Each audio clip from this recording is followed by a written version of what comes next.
at the end of my life, am I going to be thinking about how much money I made, what the trips I went on, like things like that? Or am I going to look back on my relationships and the love that I had there for, and what I learned about myself and all that kind of stuff. And I just got to a point where I'm like, that matters more to me than anything else. And I don't know, I look around, I look at my friends that are married, and they're fighting too. They're just fighting about little minute things and making a huge deal out of something that I'm like, you know what, maybe I'm just better off learning what matters now at this age rather than when I'm 80 or 90 and I'm learning it and feeling like it's too late.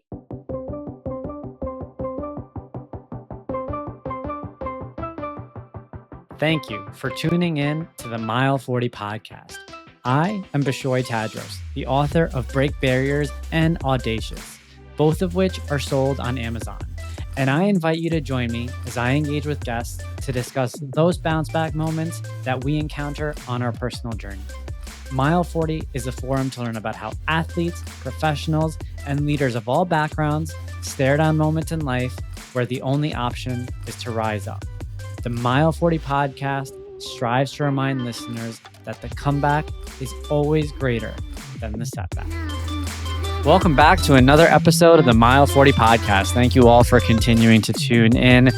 We are into the summer months now, and I am incredibly grateful that the weather has taken a turn. And as I say every single episode, thank you for continuing to tune into the show. If you haven't already, please be sure to hit subscribe. If you're listening on Spotify, Apple Podcasts, YouTube, check out the show notes, pick up a copy of Break Barriers or Audacious. Today's guest is a super special guest, and I'm very excited to introduce her. I have Kaitlyn Wetherbee. She grew up in New Jersey. She went to Marist, where she played collegiate soccer. After college, she got her master's at Northeastern in speech language pathology.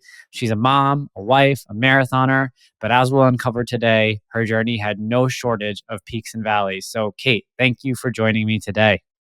Well, thank you for having me. Of course. Appreciate it. It's an honor. And no, the honor is all mine, and the privilege. I'm incredibly grateful because you had come to me via recommendation from another previous guest. And as the audience knows by now, anytime we get a recommendation from a previous guest, people listen extra hard because they know that it's going to be a solid episode. So let's kick things off and give people some background, because I know there's a lot to your story that we want to dive into today. So you grew up in New Jersey. Whereabouts in Jersey? Actually not far from Brett, our mutual friend, in Bergen County, Old Japan. So it's like the very northeast tip. Okay. Right. So it borders New York. Not too far from the city. No, like 25 minutes without traffic.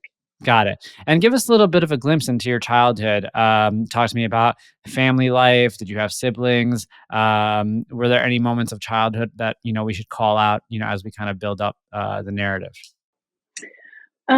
Well, I have an older brother. I'm 37 now, he's 40, and we grew up as best friends basically. But my childhood was like, I would say like pretty militaristic, if you will. I mean, every weekend it was like a soccer tournament. I'd be getting up at 5 a.m. and going somewhere, South Jersey to play. And I was playing club or AAU basketball and soccer, so like that would take up most of my weekends. And then even practice after school, I'd have practice for 4 hours, come home, and then have to do homework at like 11 o'clock. And then, so in theory, it sounds exhausting, but it was. Yeah. But yeah, so I kind of just fell into sports that way. Not that I didn't love it. It just kind of happened that I was relatively good at it, and I just kept going, and I think it gave me structure that I needed for sure. But I wouldn't say it was like a normal, I'm out playing with my friends all the time kind of childhood.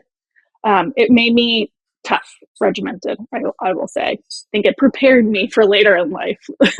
What were your childhood ambitions as it pertained to sport? Was it to go to, college, play soccer? Was there anything else that was perhaps a goal of yours when it related to sport as a youngster? I wouldn't say necessarily I had goals like that. I think I was more just very competitive, and I wanted to be better and play well and, score more goals or whatnot. But it wasn't, I think it was more like something my parents were pushing me to do kind of thing. And, it was like, well, if you're good enough for college, you can get a scholarship and you don't have to worry about, I literally filled out one application for college because I had already known I was going to get in from like the recruiting process. And my ADD was perfectly okay with that because I don't think I would have been able to handle more. But so it was kind of just like, I just fell into it kind of thing. I did love it. And I love the aspect of it being on a team. Like that's definitely something as an adult, I feel like you miss maybe just that ends up being something you like define yourself as a kid, and you don't really even think about it until you don't have it anymore. And you look back and you're like, oh, I miss that kind of thing. But I wouldn't say I had like incredible aspirations to be, a national player or anything like that. I did play ODP, which is like an Olympic development program, but you go from like sectionals to state and then you move your way up to national. And I think I made it to like a state level, but then didn't try out for anything national or didn't get picked or something like that. So it was always just like wanting to be better, but never really a solid goal. Like this is what I want in mind. Well, now, as you kind of think back to that period of your life and you talk about the fact that obviously you had a full schedule as it pertained to sports and, it wasn't, I'd say, the most balanced probably childhood, right? And that's fine. But, was there ever any internal conflict? Was there ever any moments of, I just want to be like everybody else. I don't really want to be doing this? Oh, for sure. And not to, throw my parents under the bus, but like, yeah, I mean, I think they got caught up in the fact that, like everything was you had to have good grades and do well in sports, and everything else kind of came secondary. So like I remember we used to go down the shore after junior or senior prom, and like we'd stay at some shitty motel, and it was after prom, and I went, and then the next day, like my mom showed up to pick me up she was like, we gotta go to a soccer tournament. I was like, seriously? Wow. So it was just, yeah. So it was like, yeah, there were definitely moments where and you don't realize it as a kid very much until you get older, and then you become a parent, or you look back and you're like, well, okay, that probably wasn't too normal. Or you start talking about like your life to somebody else and they have a shocked look on your face and you're like, oh, okay. Were your parents athletes? My dad was a basketball player. Yeah. He was a really good basketball player. He played over in Europe. And my mom, no, not even remotely an athlete. Got it. Well, I Yeah. mean, now that you're a parent yourself and, there's a good segment of this audience that are parents and young parents, as you reflect on that, how did it mold you as a parent? Well, I'll say this. I definitely, I obviously, like, there have been things that happened in my life that I think I'm not sure I would have been able to get through had my parents not been as tough on me as they were. But I think there's also like a balance of you have to show some love and affection too. And so, um, I, my brother is a parent too, and we both have talked about how we want to have that aspect of our parents that, like, kids shouldn't be given everything or rewarded for everything, but also like every now and then you need to show them that, like, give them some love, like affection and things like that. Stuff that like our parents just weren't good at. So that's definitely made me want to be better in that way. And, I know like my parents look back and think, oh, I wish I had done things differently. Like my dad was my coach for a long time. And when you're in that role, you don't really see the player as your kid. You see it as another player, and you don't really recognize how it, yelling or whatever comes off until, your daughter's thinking about it and, stewing in her own head and all that kind of stuff. So it's made me want to be both of those things, I'll say, just because I think it was the affection part was somewhat lacking in my brother and I's life. Well, that kind of leads me to where my next question was going to go. As you think about uh, those years, late high school, early college, maybe right after college, um, can you describe how you were in terms of building relationships, whether it was with other people, whether it was with teammates, whether it was with authority? How did you handle relationships? I think that I um, was always looking for like that love and affection in different ways, and I became somewhat of a people pleaser, I'll say. Um, Authority figures, I guess I was always a little bit, scared of, and that, in terms of a coaching, as a coach, that was always kind of a good thing, because I always wanted to impress them or whatever. But yeah, I definitely think that um, I have been kind of like forgiving of people over. I tend to give people like first, second chances, third chances, fourth chances, and um, just try to see the better in people because I don't know. I think I was just like craving that love from wherever I could get it. And um, so I think that then having like, let's say a boyfriend or something in college or high school, you let them get away with whatever and you're like, oh, it's okay. Like you forgive them pretty easily. So I would say I'm more, I guess, prone to not so much anymore, but like people pleasing and just easily forgiving of people. And I don't know that it's a good thing, but Well, I know where this story is going to go, and I want to lead us there. And I want to, I guess, kind of understand because as I think about how your narrative evolves, there's a certain level of self awareness and maturity and um, growth that comes about.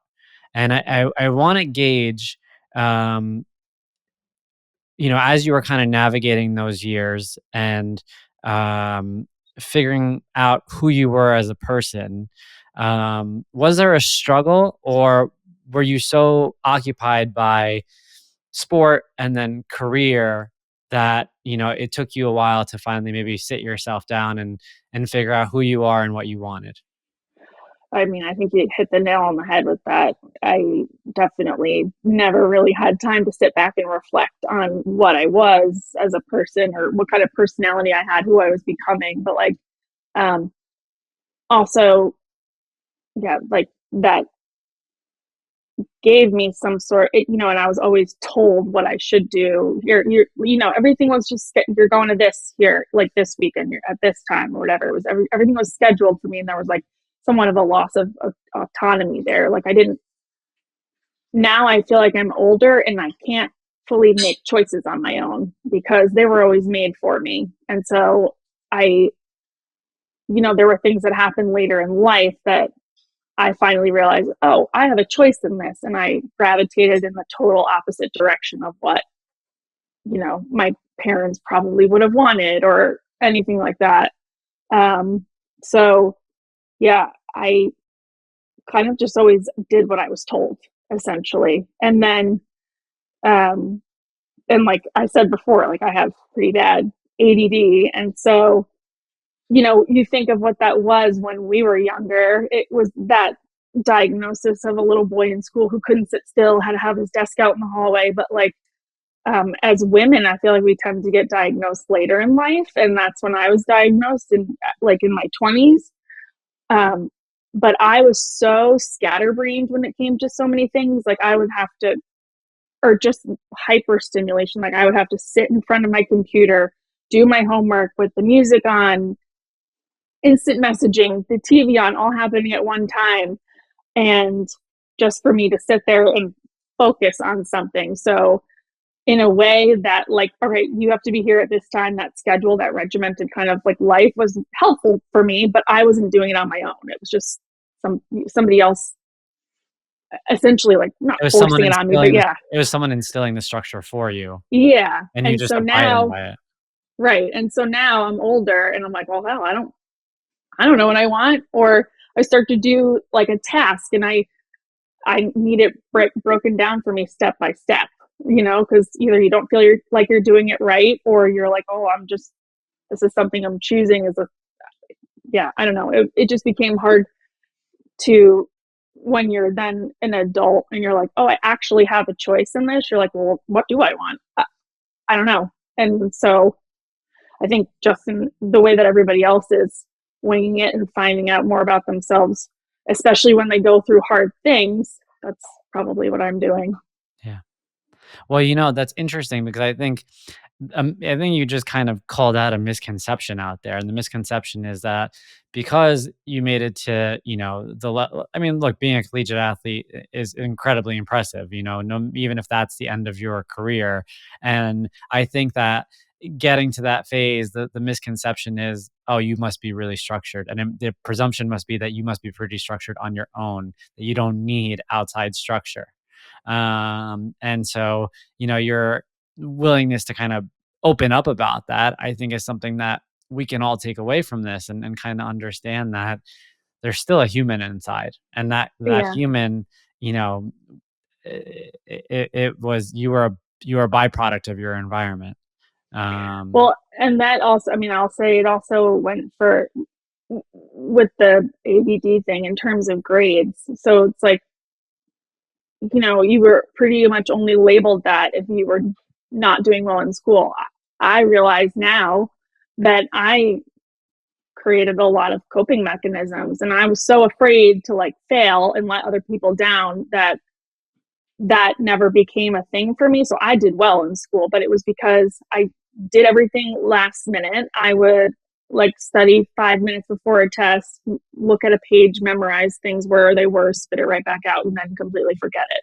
So I did well in school, but I'm not sure how much I learned. But yeah, I mean, I don't think anybody would have thought that anyone who didn't live with me and see the state of how I left my room or things like that ever would have thought that that was the case going on. But I'm becoming now so much more aware of it too now, like, because it's worse as a mom.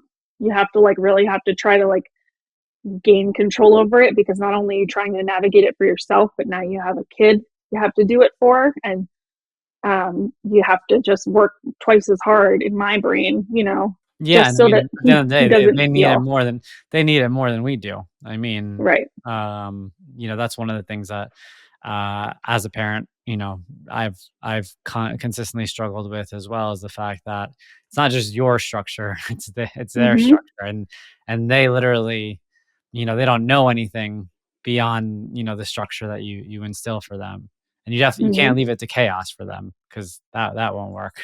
Yeah, I'm doing my best, but Yeah. yeah. And so, like, in a way, I know I'll talk to my parents about it now, and you're never going to get the apology from your parents that you were hoping to get, but what's good enough is they're willing to listen now. And I have conversations with my mom, like, she's like, things are, she was like, you think you're doing the right thing, and you think you're doing the best for your kid, and then turns out like in some ways that probably wasn't true. And she's like, I just just wait till Chase, my son, grows up a little bit, and you might find yourself in the same kind of predicament.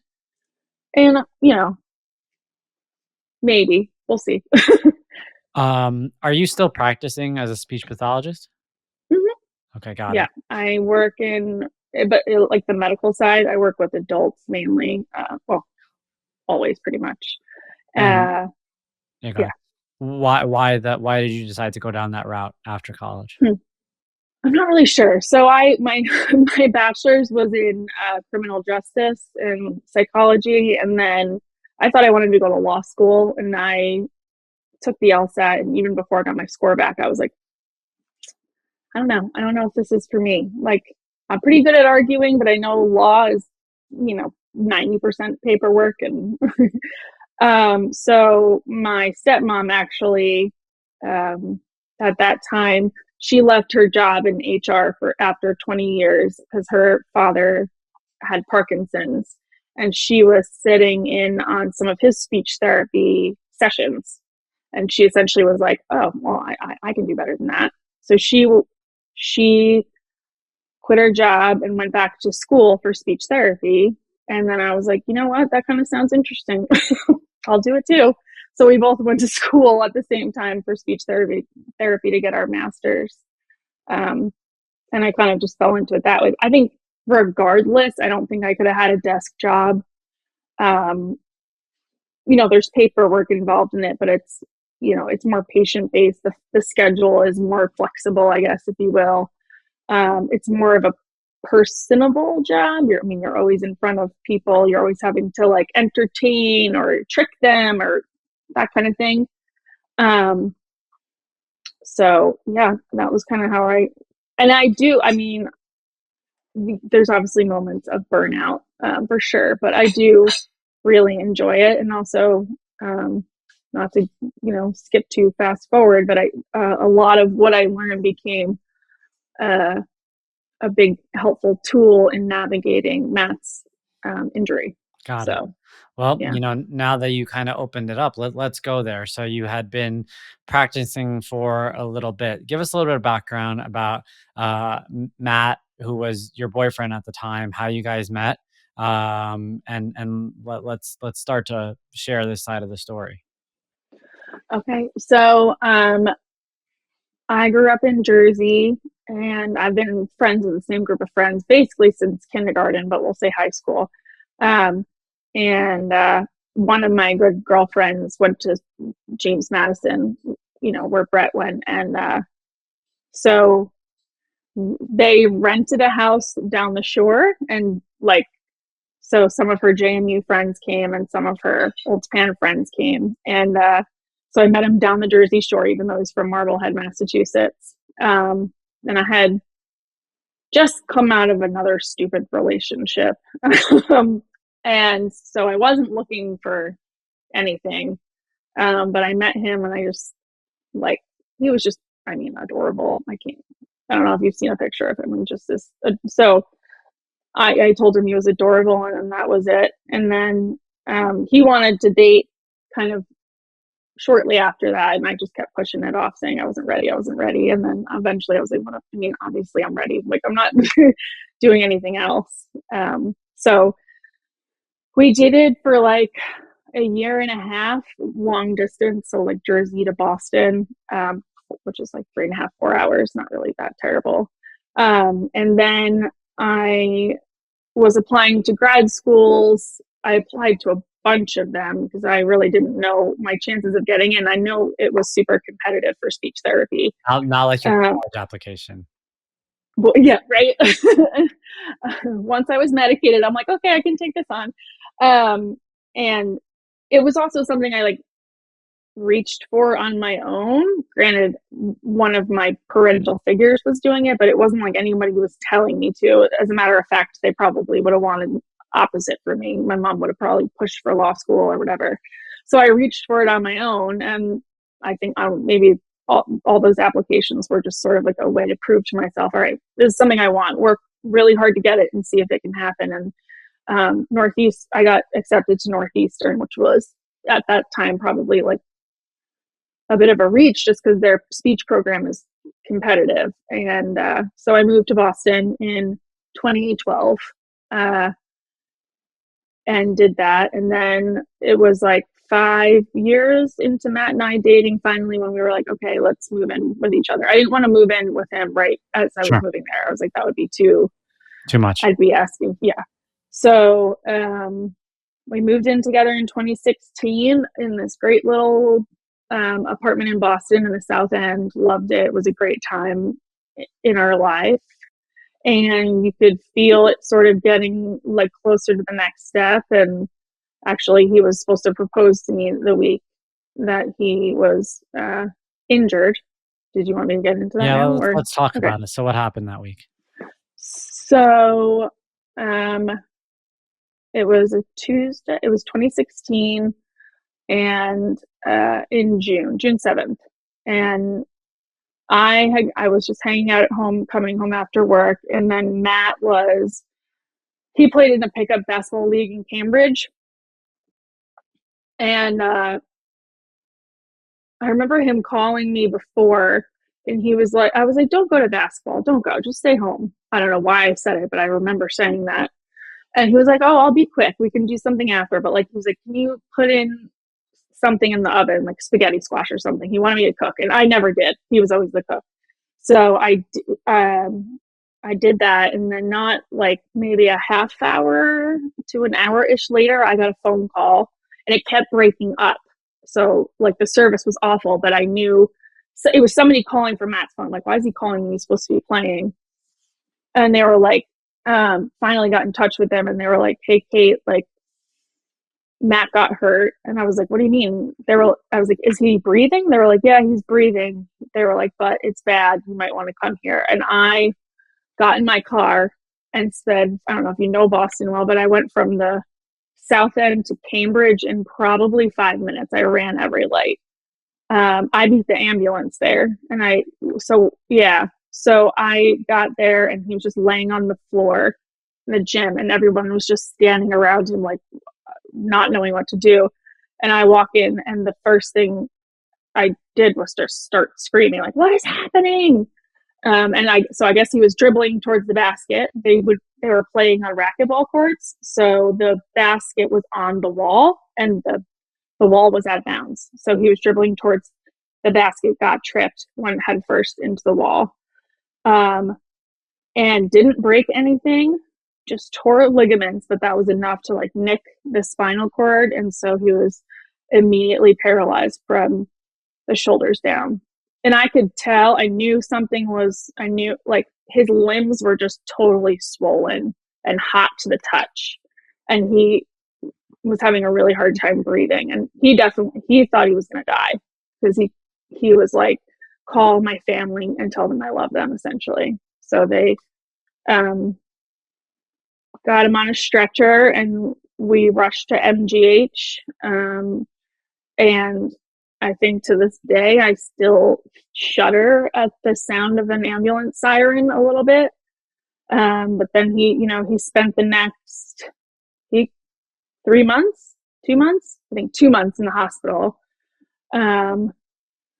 They fused his cervical spine with a piece from his hip to like stabilize it. And then he had to get a tracheostomy tube because he wasn't able to breathe on his own at that point. And then multiple surgeries, a feeding tube, all that kind of stuff. And I just remember it was like the second day of his injury, and they had a family meeting with us, and they basically were like, we can guarantee that he will eat, breathe, and talk on his own, and everything else he's going to learn to do with his mouth. And I just got up and walked out because I didn't want to hear it. And then I like collapsed out of pain, not pain, but just, into my mom's arms. And it just every part of it felt like a movie. And especially initially, because when we first got there, they were doing x-rays and MRIs, and every time a doctor would come through the door, my stomach would just sink. But they had a family meeting with us the night that it happened, and they were like, so essentially, we're not seeing much on the MRI. Nothing is broken. This is all good news. But there's, what's showing a big contusion, which is like a bruise. So there's a lot of swelling. So they basically said, what we're hoping and what we think might be the case is that once the swelling goes down, he'll be okay. And that wasn't the case. The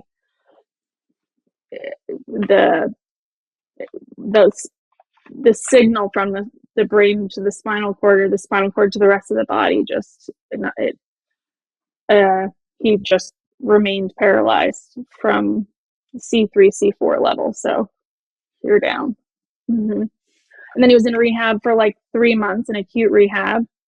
But he had a trach for a little bit until he could breathe essentially on his own. It was an artificial airway.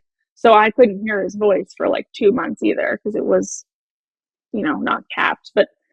And so that plus the feeding tube, that is where the help with speech therapy came in, because that's a lot of what I do. So I kind of just tried to focus on like the logistics of that but then it turned into everybody was, at least it felt like everybody was coming to me to like, and I had to educate other people or make them feel better about it. And it was exhausting. I just remember spending every day at work after that, like Googling things, trying to give myself some sort of hope. But yeah.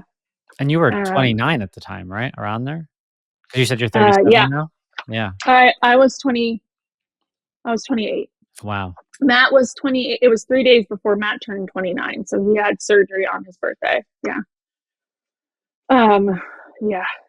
I haven't talked about it in a while. And so every time I do, you just, it's weird what the brain does with grief. Like you kind of just forget almost. You either black it out or it's something that I think your brain does as a response just to survive, essentially. Because it is something that is so tragic. There really is no way around explaining it. Like it's just something that there's no explanation for why something like that had to happen. Why the most physically able, athletic, healthy person had to get sentenced to this life of this sedentary life, essentially. Not so much emotionally, but definitely physically. He was a very physical person, and all, like, if he didn't go to the gym, he'd be like in a bad mood for the rest of the day. So yeah, no, I mean, look, the stories like this, you read about them, but you never really think it's going to happen to you. And I think one of the privileges we have of having you on the show today is being able to, understand how you emotionally and mentally had to navigate that scenario. Because I'm sure it probably, I'm sure there's a rush of different thoughts that went into your head as you were going through this. And, first and foremost, I'm sure it was, compassion and wanting to be there for Matt. But, as time evolved now, you think about the 2 months in the hospital and then the rehab after that. Talk to us about, where your head was at that point, and when Matt was finally able to speak again. Well, so in rehab is when he was able to speak again. And then he also was able to start eating, and so he got his feeding tube removed and his trach tube removed, because he was, like they said, he was breathing and eating on his own safely. Initially, and I will say for a while, it was survival mode. Like I was drowning for sure. And the spinal cord injury community is full of people who never expected that to happen to them. I'm sure there's some people who put themselves a little bit more at risk for certain, dangerous sports or whatever. But basketball, that to me is wild. And it really just shows you it can happen no matter what you're doing to anybody. It's not prejudice. It doesn't care if you're a man or a woman. It doesn't care where you are in your life. It doesn't care if you're about to get engaged. If you're happy, it can just happen out of nowhere. And so my dad and stepmom, they were living in San Diego at the time after he got out of rehab. And my dad was retired. And after he retired, what they wanted to do was buy an RV, do a cross-country trip, and end up in Virginia and buy a house. That's where they wanted to live. But instead, they came right to Massachusetts and found an RV park to park their RV, and then helped me with him for the next, I don't know, year and a half. They found an apartment in the apartment building that we were in, because not only were we completely turned upside down from a life of we were pretty independent of each other. You know, we weren't one of those couples that had to do everything together. But so we do our own thing and then come together at night or whatever. And then now I had to sort of come to terms with this is going to be a life where he may be truly just dependent on me for everything. And so among those hurdles, I had to find us an accessible apartment, which in Boston is ridiculously expensive, even if you're outside of Boston proper. In the beginning, it's a lot of numbing. You really truly end up going through, it sounds cheesy, but like the different stages of grief. But you don't realize you're in it until you look back and say, oh, I got through this. Oh, I got through that. And that must have been this stage. So definitely at first, I was not accepting of it. I wanted nothing but a full recovery. And I held on to every little morsel of hope that we would get that. He was young, he was fit, you know, you think that medically we're advanced enough where something like that doesn't have to happen. But I leaned heavily on other people because initially Matt would only open up to me, or, you know, I felt responsible for literally everything. And so when he was grieving to me, I could not handle it because I couldn't even handle my own grief. I couldn't get us out of this hole together because I could hardly hold my own head above water. So it was a lot of numbing because it just felt so heavy and tragic. And then it got to a point where you just get sick of feeling sad all the time. And so then it was tiny parts of me that would try to keep some sort of normalcy. So, you know, going back to work or going on trips with girlfriends and trying to, but even then, especially in the beginning, like leaving him and there was just a heavy sense of grief or guilt, a heavy sense of guilt of leaving him, knowing that pretty much I'm the only one he really opened up to at that point. And like knowing he literally cannot do one thing for himself. So not only do I have to take care of him, but also like I felt the pressure, and it might not have been coming from him, but it was probably the only, yeah. And projecting for sure that I had to keep our quality of life going, make it feel as normal as possible. So like anything social, like everything became, it went from we could be doing whatever we wanted to now I have to figure out, can we get in this doorway? If we're going to a friend's house, do they have an elevator? So we got left out of a lot of things, and that felt shitty, you know, because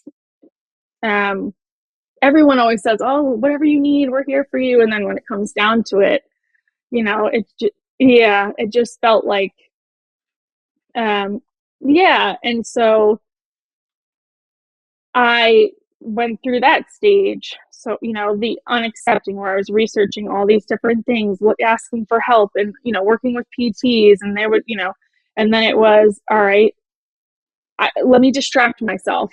And that also came with anger. And I honestly think it took a solid, like, I don't know, maybe 7 years. And there are certain moments where I forget. Like, I look at him and I see him moving his wheelchair through the house or somewhere, and I forget. I'm like, oh, wow, this is like what my life is. But it took me a solid like 7 years to get to the point where I was like, okay, if this is what it's going to be for the rest of our life, am I okay with that? And then, you know, there's the acceptance part. I wouldn't say I'm 100% there yet, because to me, and I don't know if it's like ADD related or just the way I've lived my life for so long, having a goal it does mean something to me. Like, you know, having hope in general. Once you don't have hope, you kind of, what's the point? Yeah. Even if it's, you know, small little things. In the beginning, it was a grand, oh, he's going to be walking, he's going to be doing this. And now it's like, all right, I'd like maybe just his upper body that would offer a lot more independence. But yeah, a lot of leaning into other people for help. I wasn't even ready to like go to therapy or talk about it. I mean, it was just something that you can't really make sense out of, no matter what you say. You know, people say, oh, everything happens for a reason. I don't know. I don't know if I believe that. Like, I think you can assign meaning to everything. I think you can be given a shitty situation and deal with it in a positive way. But I don't know if, you know, the reason why he had to be paralyzed and live his life essentially like trapped in his body. I don't know that had to happen for a reason. So, you know, after having a baby and being postpartum, now I've added another layer to the chaos, and I'm going to therapy and talking about it. But obviously these feelings that I have not really truly addressed out loud are coming about in different ways. You know, as a parent now, trying to share the responsibility of watching a baby when you have to be physically the mom and the dad. It's a lot. It's heavy. And then to add insult to injury, literally, my dad, who helped take care of Matt for, I don't know, 4 years at that point, after they moved to Virginia and bought a house, he was going to warm up my stepmom's car in the driveway, slipped on a patch of ice and fell, broke his neck, and paralyzed himself in almost the same exact place. Yeah. So he made like a miraculous recovery. That was February 2021. And he walked me down the aisle at my wedding, May 2021. I'm sure. So I'm sure there was not a dry eye in that chapel. No, and even he thought, you know, there's so many moments. There's not a lot you can say to like make somebody understand what it's like to live with something like this, unless you truly live it. Like, in reality, there's just, so even my dad taking care of Matt thought he knew so much about spinal cord injury until it happened to him. And he was like, oh my God, I thought I knew, but I had no idea. And he was like, and I recovered, you know, like, and my dad crushed his neck. He broke a bunch of bones. So it, you know, not only that, trying to make sense of how do you tear ligaments and you're paralyzed from the shoulders down, and then in the other end of the spectrum, break all the bones, and you basically, he's golfing, he's living on his own, ambulatory with no devices, like his balance and his sensation is still not where it was, which then also resulted in the fall, later December 2021, where he fractured his skull and gave himself a traumatic brain injury. But it's just like the spinal cord injury, my dad pretty much totally recovered from that. So it got to a point where I just felt like there was a voodoo doll of me somewhere, like it was just one thing happening after another. And I think the way I got through it, or the way that I think I still get through it, is to keep myself busy. And I guess, I don't know if it comes with age or, you know, going through something at this age, but you eventually realize none of the shit we used to worry about actually matters. Like, it really doesn't. Or they're all just, and you think that to enjoy life, you have to have these huge moments where you should go travel and go do all these things and see the world. And I would highly advise doing that, but it's more the little things, the day-to-day things that you build up and you look back and you're like, oh, that was happiness. Like, as much as you feel in the moment like you're drowning and you're not ever going to be happy, you know, you look back on moments. Like I look back on the year or two where we lived post rehab in Boston, and I actually have fond memories of it, oddly enough, even though I was barely, you know, I felt like I was not a human being. Like I would go to work and just avoid eye contact with people because I didn't want to see that face that they would give me, that like, oh, poor you kind of thing. I didn't want to talk about it. I didn't want to, you know, I just wanted to feel some semblance of normal, that I threw myself into that. And I don't know if it's time or what. I mean, it's definitely time, but eventually you get to a point, and like I said, for me, it was at least 7 years where I was like, okay, I'm ready to talk about this. Like, I'm ready to buck up and like get to work and address the issues before I pass down any of those issues to my son. You know what I mean? Like, I don't want to carry that and have him feel it. I want him to feel parts of, you know, empathy and being open to other people and disabilities and all that kind of stuff. But I don't want him to feel that like heavy burden of what I have.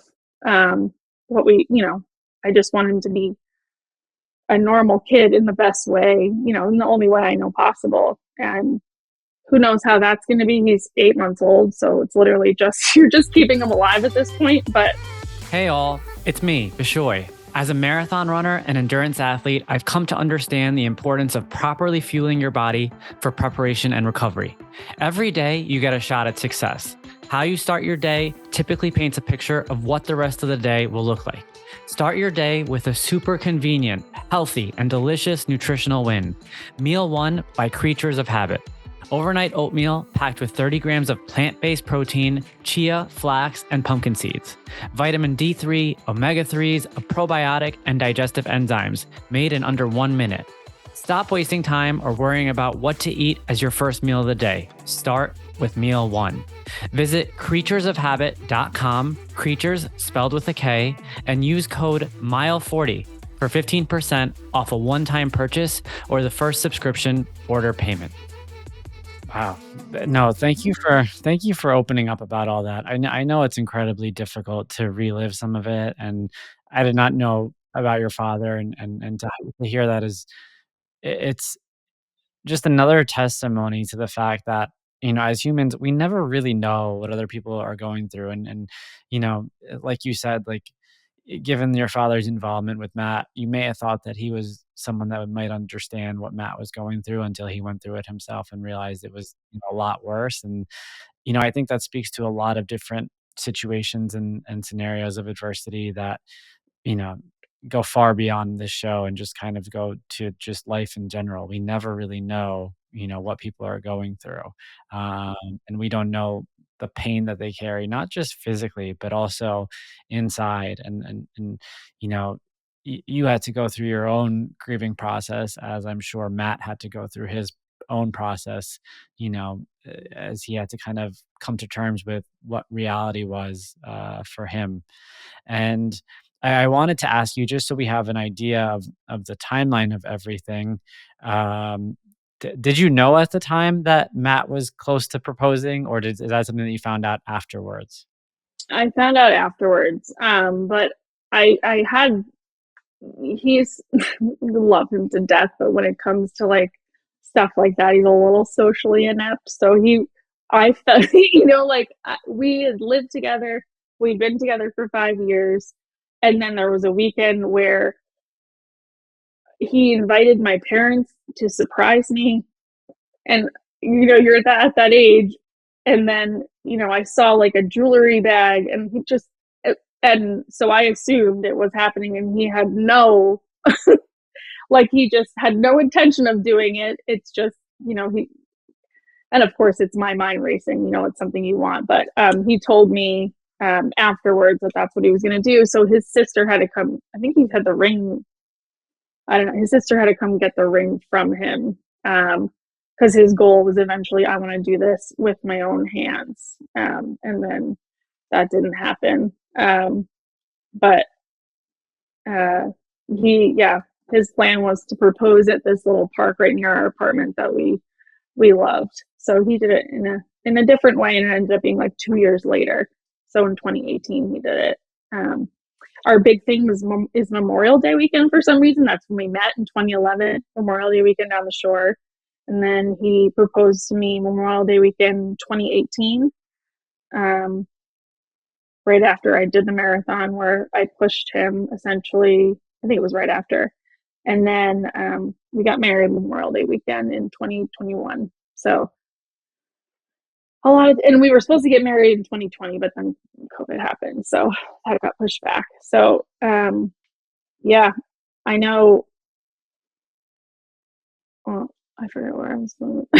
Sorry. No, it's okay. It's okay. I wanted to get that kind of understanding so the audience has the context there, because um, it just speaks to who you are as a partner in his life, and your unwavering commitment to him, and now the example that you're setting up for Chase. Like it's really, really, it's superhuman, and it's a superhuman form of love and compassion, and it's a display of commitment that speaks volumes about who you are as a person. uh, and so, Well, yeah. I feel like people will always say like, "Oh, you're so strong," and in my head, call it the self-deprecating version of me. I don't know, but I'm like, oh, well, thank you, but what other choice did I have? Kind of thing. Like, sure, I feel like other people would have been. Everybody always says like, oh, it would have been so much easier if you left, or I don't know that it would have. I mean, I would carry that. This is somebody I loved, and this is somebody I was gonna, that week was gonna say yes to spending the rest of my life with him, no matter what happened. And so it came down to the fact of, did I mean that, or Really mean it, yeah. did I just want a wedding or just get married? And then, I, his heart stopped like twice through his hospitalization. And so not only was I like grieving our previous relationship, but I actually didn't know what it felt like to not have him. And I didn't want living in a world like that was so much worse than living with him with paralysis, even though it is for sure it's a personal hell to watch the person that you love the most in the world struggle every day, have to have everything done for him. But if I left and continued on with my life, there would be something else that I would be struggling with. Like it happens to everybody. We're all just struggling with different things in different ways. You can be like the richest person in the world, you're still going to be unhappy about something. You kind of have to just like reframe, like what matters, at the end of my life, am I going to be thinking about how much money I made, what the trips I went on, like things like that? Or am I going to look back on my relationships and the love that I had there and what I learned about myself and all that kind of stuff? And I guess got to a point where I'm like, that matters more to me than anything else. And it's not always that black and white. It doesn't always feel that clear of day, especially the day-to-day things where you're like, ugh, I just wish something was something in this relationship was sort of normal, where I didn't have to fight constantly. But I don't know, I look around, I look at my friends that are married, and they're fighting too. They're just fighting about little minute things and making a huge deal out of something that I'm like, you know what, maybe I'm just better off learning what matters now at this age, rather than when I'm 80 or 90 and I'm learning it and feeling like it's too late. I just I figure out what mattered and who was putting an effort in and who was worth putting an effort in for us. And I think all the other stuff just falls by the wayside. You just you get to a point where, and like I said, it's not every day that you feel this like profound, oh, this is what life is about. That comes to you more in heavier moments for sure, when you're feeling things super hard and you can't seem to reason your way out of it. But and I think now also, I'm getting older. I'm 37, and we had to do IVF to have a kid, and that was a challenge. And I got to a point where I'm like, oh, this might never happen for me. And the one thing that I can truly say matters the most. I'm sorry, my dog. No, it's okay. Your dog's adorable. He does not. He has the biggest feet, and he does not pick them up. So that is his feet on It's totally the fine. He's hardwood floor. adorable. Thank you.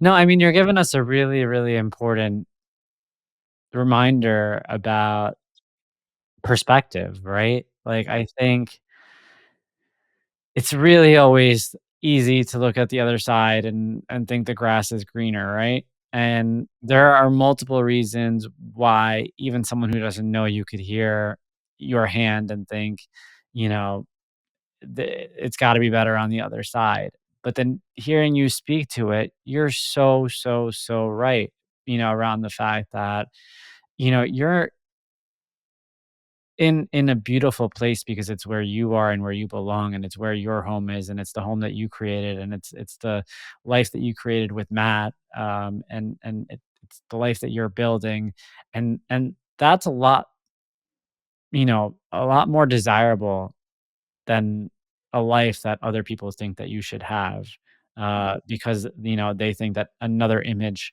is by design better, and the truth of the matter is, to your point, is you can have, two completely healthy individuals who want to rip each other's heads off and you know are living, maybe physically in peace, but inside are breaking down. And and I think that that speaks volumes, to the perspective that you've built, navigating this over the years. Um, I don't want to skip through this, but you did call out the fact that, and I know you did the marathon with Matt. You pushed him through. Was that Boston again, or what marathon was that? Yeah. It was the Boston course. So I figured my a girl, Jenna, my friend, a very good friend of ours, she worked with Matt pre-injury.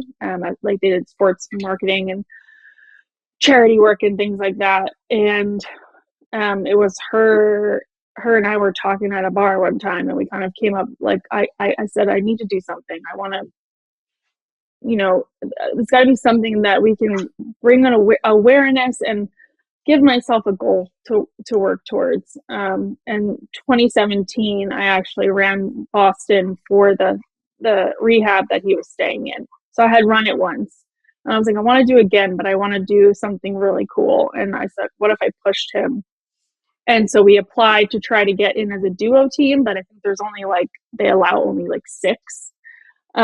So there wasn't any room for us. So what we did is we got a local company called Hot Shot, which is like a muscle cramp reliever, to sponsor us. And so we ran the course a week before,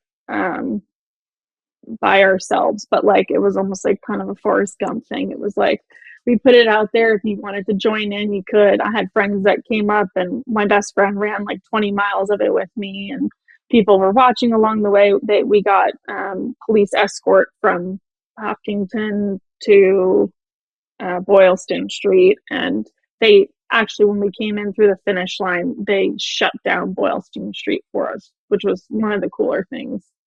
That Yeah, it was really cool.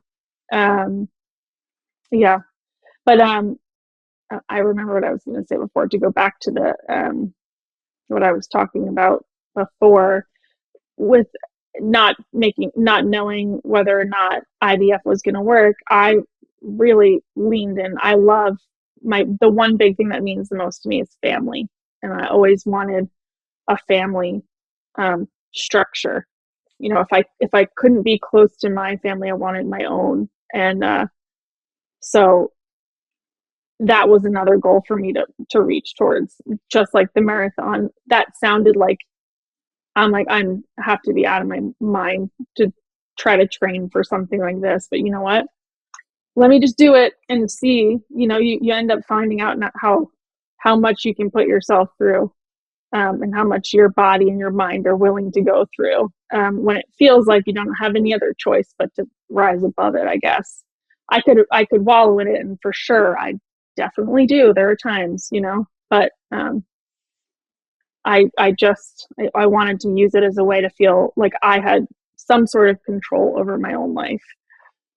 Like I wasn't letting this huge thing become my entire personality and bog me down and make me think, oh, woe is me. Because you said before, like everybody always thinks the grass is greener on the other side, but that's literally everybody. Everybody has that, and we're all just winging it. And Yeah, to I your, don't to know your what point, I'm you could be the richest person in the world and you think it's better to have a normal life. And you have a right, normal life and you think, oh, like I'd love to be living, in the lap of luxury. And right, there's no winning. yeah. And so, yeah, and I think maybe it took me a while to realize like that was kind of what I was doing, was just trying to gain control back over our life, write our own narrative about it, without being told like this is the life that you're going to have to succumb to. Sorry, but this isn't accessible, or you can't do these things the way you used to before. I don't, just none of that ever sat well with me. I don't like no. So even when they were like, no, we don't have any space for you, I was like, well, you know what if we just do it anyway, and so then it ended up getting a lot of notoriety, and like media coverage, which was awesome, but it was also the point, was to kind of More raise. awareness. Yeah. Yeah, I So mean, yeah, we were close with the Frady's family, Pete Frady's, with who passed away from ALS, and the ice bucket challenge, which is now making its way back around again. I wanted to do something similar to that, but not that, and I couldn't think of anything better to do than to say, hey, like, we're doing this together uphill, and till we get there, I said, as long as you don't give up, I'm not going to give up. So let's just, I never trained with him in the chair because I didn't want to put him through sitting through that. So I went and bought 50-pound bags of salt from Home Depot, and in the dead of winter, like a true psycho serial killer. just chugging up Heartbreak Hill with 50-pound bags of salad.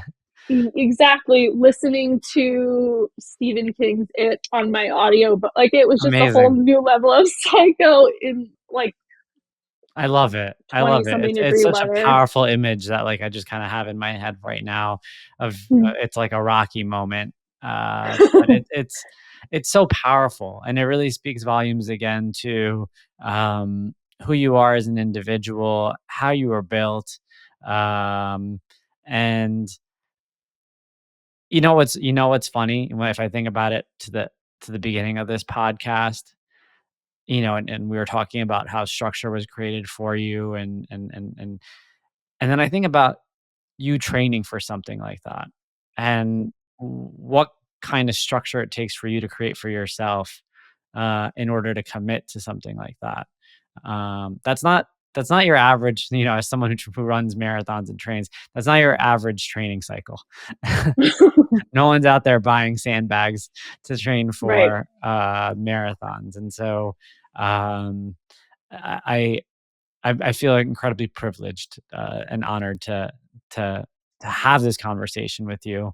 Um, as we round things out here, I just want to ask a couple more questions, in particular around your decision to go through IVF and to welcome a child into the world. Talk to us a little bit about your internal dialogue around being a parent, given the fact that you are navigating very unique circumstances. I mean, even if you wanted to be a parent because you felt like you were always destined to be a mom, you still had to acknowledge the fact that it wasn't going to be a normal situation. Well, yeah. And I yeah, nothing about the situation is normal. And I think in the way that I gravitated towards doing something that I'm like, I don't even know if I can push him this whole way, but what I just got to put one foot in front of the other. And if I have to walk, I'll walk, and it became that same kind of thing with IVF. But also there was that like drive behind both situations where I was the possibility of hearing that I couldn't do it made me want it more. And so I can't say that I, grew up, I destined to be a mom. Like I need to be a mom. I always knew I probably wanted kids, but it was never something I was like, oh my God, this needs to happen. Until I was told I might not be I probably couldn't. And so then I was like, there's no way. Like I don't, that seems to be the theme here, I guess. Is like I'm presented with an obstacle and I'm not okay with it. And so I just put my head down and do what I have to do. And it, oddly enough, the issue wasn't on Matt's end for IVF. Well, not oddly. If you knew him, he's very type A. I'm very type B. And he's just kind of like, he's healthy. He's very disciplined, which it's funny that, I would do something like a marathon or IVF because I'm not disciplined at all. So I guess I was giving myself something to work towards that seems to be like my thing, I suppose. But we did a retrieval and I got like 11 eggs. If you've done IVF, you know that it's a numbers game. You start with this many and you end up with only so many amount of embryos, and we had one. And I kept trying to, what they have to do is they try to thicken your uterine lining so that like the baby makes a cozy little home and wants to stay in there. And I couldn't. And so I got to a point where the doctor was basically like, I'm not saying we're there yet, but you might want to start thinking about a gestational carrier, meaning somebody else would have to carry the baby for us. And I was just like, no, like, how can, you get to a point where you're like, can one thing be easy? Like just one. And then I'm like, but you know what? That's not really my style, I guess. I guess I wasn't like born to live a life that was easy. If maybe I wouldn't be the one going through it if that's how, maybe I was, maybe I'm going through it because I'm strong enough to do that. I don't know. But I just didn't like that answer. I wanted to have one thing for me. Like, I want to carry this baby. So I worked with a nutritionist who did like a battery of testing. And she specializes in hormones and reproductive hormones. And I found out I had like a bunch of stuff, like crap in my system. I had like dangerously high level of mycotoxins in my body from mold exposure. So I lived in a basement apartment in Boston, and it was carpeted, no windows, and it flooded like 5 different times. And so I got sick from that for like 3 weeks. And I was going to doctors and none of them figured it out. And then eventually I just, forgot about it, I guess. And what happens with mold is if you keep feeding it what it wants and you don't do anything to get rid of it, it'll stay in it stayed in my system for 8 years. So, and it leads to so many different things: Alzheimer's, Parkinson's, liver cancer. Just all of these crazy things just from that oxidative stress of that. So I had mold, parasites, all this stuff that like were clearly like obviously at the roots of any health issues I had, but I didn't know. So I spent a better part of a year detoxing my body so that it would my hormones could properly signal to each other, and I can get to the point where maybe that was a choice, like, or maybe that was a possibility that I could transfer the embryo into me and I could carry a healthy pregnancy. So we had one embryo, and I went back to IVF and like, because he was frozen for like a year and a half, Chase, our son. And then they transferred it back into me. I got my lining not to the textbook level thick. It was still really thin. And even at that point, the doctor was like, well, we can try the gestational carrier route, or we can just give it a try. It was kind of a shot in the dark at that point. And I was like, you know what, let's just do it. And then he stuck around. But yeah, that internal monologue or battle with yourself, it was bad with spinal cord injury, but God, it torments you with for infertility. Like, you're seeing everybody in your life get pregnant, what feels like so easily, and now here's just something else I need to work towards. And so I think for me, if it's too easy, maybe it's not meant for me. I guess I need some sort of a challenge to work towards. But I definitely, for a while, I was like, oh, this might not be the option for me. But in reality, what I've come to find out now is that there are a lot of women struggling with infertility. And I've had a lot of women reach out to me for that. It is wild. And it is not something that I would wish on anybody. It's essentially what our bodies were biologically designed to do. And of course, mine wasn't doing that. And so there's so much like not hatred, but you get down on yourself. Like, did I do anything to cause this? Is there something I'm not doing that I should be doing? And in reality, it's none of that, but it definitely feels that way. But I knew I got to a point eventually where I was like, I know I want a child, and I got to a point where I was sort of forgetting what Matt was like pre-injury. Like the little skip in his step, or the way it felt to hold his hand, or anything like that. And so I was kind of just like, how cool would it be to have a kid and remind us of what, it's an extension of him.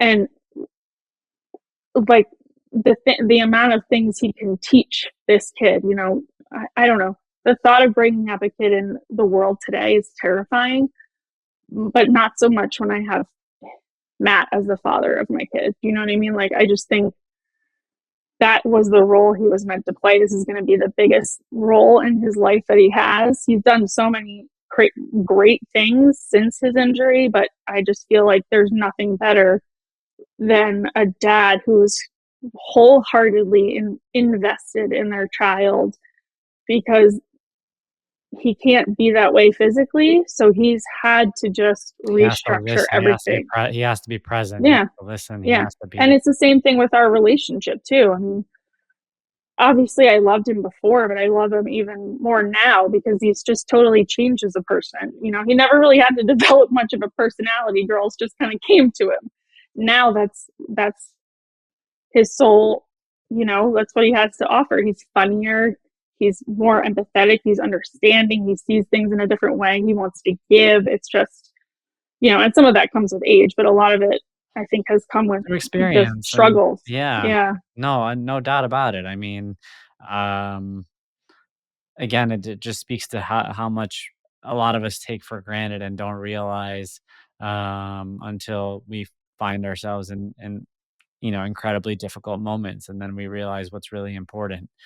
I think as I'm hearing you speak, my last question to you is, you've obviously had a lot of experience with doing hard things, and it's a central theme to your life, in various various parts of your journey.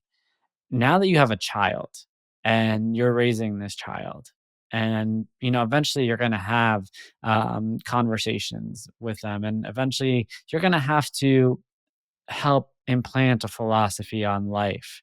And a lot of times, especially when speaking to athletes and when speaking to people who overcome adversity, you do hear this constant narrative of, you know, don't be scared of the hard things, dive right into the hard things, uh, and face those things head on, because what you learn about yourself as you go through that, will truly define your potential. And I am a believer in that, and I will continue to believe in that, and that's how I will be raising my children, is not to be scared of doing the hard things.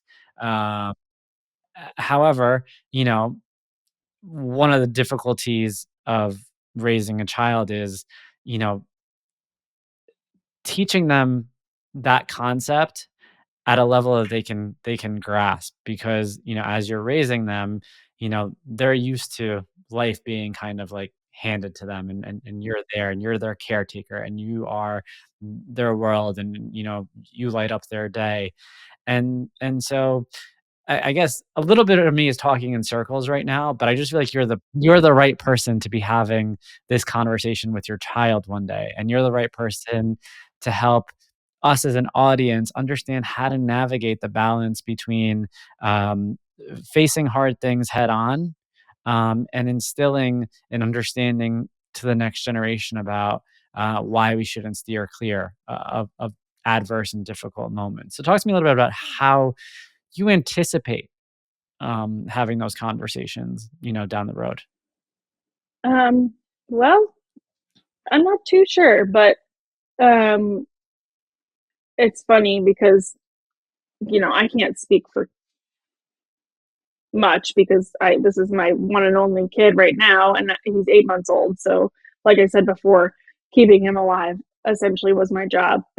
And then he starts to get a little bit older and wanting to do things on his own. Um, and then he's learning to crawl, and he'll roll over and get stuck. And of course, your first instinct is to go pick him up, put him back to where he needs. And then you're like, wait a minute, okay, in life, how does this really work? If I keep doing that, he's not going to learn how to do it on his own. He's just going to know mommy's there every time. Um, and so I I want to be able to give him the autonomy to do things and experience things on his own without me say having to put this big burden on him, like life is heavy, like there's things you're gonna have to deal with. I don't want to put that on him. I want him to learn for himself, but I think growing up the way he will grow up, he's going to see this life as normal, and other kids who have able-bodied dads, he's going to be like, well, why does so and so's dad, why can he do this with them? He's just going to have a different understanding of it. And I mean, I can't say that I'm going to have the right thing to say or do the right thing. All I know is I want to raise a kid that is compassionate, and accepts other people for who they are. I mean, you look at little kids and what they say, 95% of it is stuff they hear from their parents. So, or stuff they see that they're emulating. And I hope that he can look at his mom and dad eventually one day and say, hey, I came from a product of true love. Like this was, my parents, I almost died delivering him. It was a pretty awful delivery, but I know for a fact if it were Matt, he would go through that times a million for him. So I just want him to feel loved enough and supported enough where he can give that to other people. And I think that's kind of all you can really ask. I don't want to try to shape his beliefs or shape, his decisions in the way that I feel like mine were shaped towards for me. But I do know that I don't want to look back and regret, not giving him the love or tenderness that he needed in the hard moment or something like that. To feel like if he ever is struggling with something, he can come to us. But I mean, I've thought about that a lot, about how he's going to be, there's little kids say whatever the hell's on their mind. And I thought about how, he might process all of this growing up, and it's new to me. It's new to us too. I don't know what the right thing to do is. All I know is that I if he's anything, I want him to be like his dad, have that personality of, no matter what, you just got to keep going, keep showing up, keep getting out of bed, regardless of how hard the day is. Just keep going. Like, it'll eventually pay off in some sort of way, no matter what, he's struggling with, or what, he faces. Everybody wants to, as a kid, fit in. And that's just, this is one thing he's not going to fit in,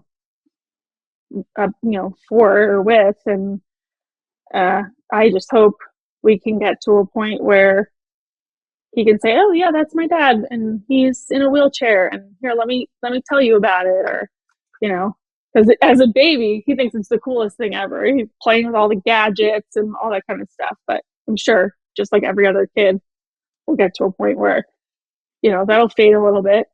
And I just hope we're going to raise a kid who's aware of how much love was actually put into this family. So, well, in hearing you talk, I think you answered it perfectly, because love is not a dialogue, it's an action. And he's going to see that, and he's going to feel that. And that's what kids need more than anything else. And I think that, as I reflect on that,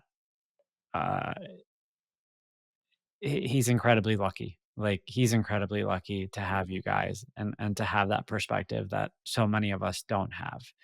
And so, Kate, I just want to say, thank you so much for making the time and space for us, for coming on, for being incredibly vulnerable, for opening up, for teaching us, and really bringing us there with you, all for this journey. It's an incredibly difficult journey to understand if you haven't lived it.